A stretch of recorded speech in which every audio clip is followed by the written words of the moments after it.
C'est pathétique, ça fait mal au cœur de voir des choses comme ça. L'insalubrité. Qu'au XXIe siècle, on puisse voir des gens, des humains vivre comme ça. Ne pas pouvoir se coucher, rester debout toute la nuit. Ça, ce n'est pas bien. Les autorités doivent faire quelque chose. Un cri de cœur en faveur des détenus de la prison civile de Parakou. Effectif pléthorique, plateau technique médical quasi inexistant, pas de prise en charge. Voilà ce qui caractérise l'univers carcéral de la cité des Kobourou.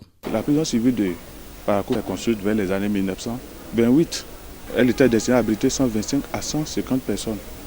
Mais aujourd'hui, j'ai un effectif de 661 détenus. Bon, il y a 15 femmes, 18 enfants mineurs, on les appelle des mineurs. Le problème d'ambulance, là, c'est au quotidien. On n'en a pas. À côté de ce dénuement, les droits humains n'y sont pas du tout assurés.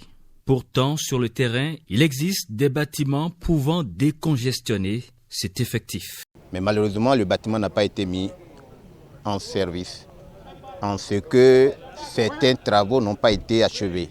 Je peux dire que d'ici une semaine ou 2 semaines, monsieur le garde des Sceaux serait à Parakou.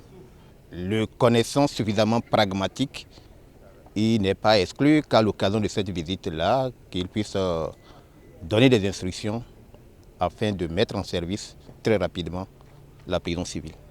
Rattachée au tribunal de première instance de première classe de Parakou, cette prison dessert les communes de Parakou, Tchaourou, Ndali, Niki, Kalale, Perere, Sinandé et Bembereke.